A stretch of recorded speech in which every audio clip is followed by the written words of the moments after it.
There were a group of companions of Rasulullah sallallahu alaihi wasallam who were on a trip, and they came upon a group of Arabs in the desert, and they requested from those Arabs to give them some hospitality, since they were in the middle of the desert and they were kind of like wayfarers.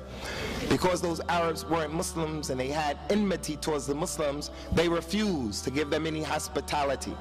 So the companions, under the emirship of Abu Sa'id al-Khudri radiyallahu anhu, they continued their trip. Allah Ta'ala caused the leader of those people who refused the hospitality to the companions to be stung by a scorpion or bit by a poisonous snake. He was dying from the poison. So the people said amongst themselves, why don't you go and ask those people who came from Medina, radiyallahu anhum, do they have any local medicines that we can give to the leader? So they went to the companions and they asked them, do they have anything? The companions in this situation, they had the upper hand. They could have made it personal. They could have said to the people, no, you remember what you did? You guys refused us hospitality, so we're not doing anything for you. But that wasn't the way of the companions, and that's not the way of the Muslims. Abu Sa'id al-Khudri said, yes, I have something I can perform on him, but before I do this, I want you people to agree to give us something in return. Give us 30 sheep, a sheep for each man in our group. Those people agreed. Abu Sa'id al-Khudri went back and he read over the man Surah al-Fatiha. This is in Sahih al-Bukhari, in the chapter of the virtues of the Quran, Surah al-Fatiha. He read over the man 7 times, Surah al-Fatiha. After the 7th time, he spit on the man. Because after the person reads Surah al-Fatiha or any aspect of the Quran, the spittle that comes out of his mouth after that has barakah on it. The man stood up and started walking around as if he was okay. So the kuffar gave them the camels. Abu Sa'id al-Khudri said, no, we have to go see if this was okay. We have to ask Rasulullah sallallahu alaihi wasallam. When they got to Medina, they told him the story. Rasulullah said to Abu Sa'id al-Khudri sallallahu alaihi wasallam, he said, وَمَا يُدْرِيكَ أَنَّهَا رُقْيَةٌ. How did you know, Abu Sa'id, that Surah al-Fatiha was a ruqyah?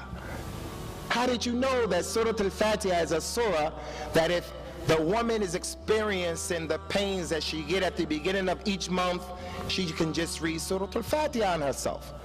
The person who's suffering from some type of sickness or disease, before spending money to go to the doctor or here or there, he uses the Quran. But because of the weak iman, we don't think about that. We think about the monetary ways of curing ourselves. And Allah has mentioned in the Quran, وَنُنَزِّرُ مِنَ الْقُرْآنِ مَا هُوَ شِفَاءٌ وَرَحْمَةٌ لِلْمُؤْمِنِينَ. We have revealed in the Quran that which is a shifa and a rahmah to the believers. It will take away, wallahi, some of the more serious diseases that people are dealing with. But you have to have iman. So, Surah al-Fatiha is, without doubt, the greatest surah of the Quran. Bismillahir-Rahmanir-Rahim. Allah, mighty and sublime be He, has said, I have divided prayer between myself and my servant into 2 halves, and my servant shall have what he has asked for. When the servant says, Alhamdulillahi Rabbil Alameen, Allah, mighty and sublime be He, says, my servant has praised me. And when he says, Ar-Rahmanir Rahim, Allah, mighty and sublime be He, says, my servant has extolled me. And when he says, Malik Yawmiddin, Allah says, my servant has glorified me. And on one occasion he said, my servant has submitted to my power. And when he says, إِيَّاكَ نَعْبُدُ وَإِيَّاكَ نَسْتَعِينُ, he says, this is between me and my servant shall have what he has asked for. And when he says, اهْدِنَا الصِّرَاطَ الْمُسْتَقِيمَ صِرَاطَ الَّذِينَ أَنْعَمْتَ عَلَيْهِمْ غَيْرِ الْمَغْضُوبِ عَلَيْهِمْ وَلَا الضَّالِّينَ,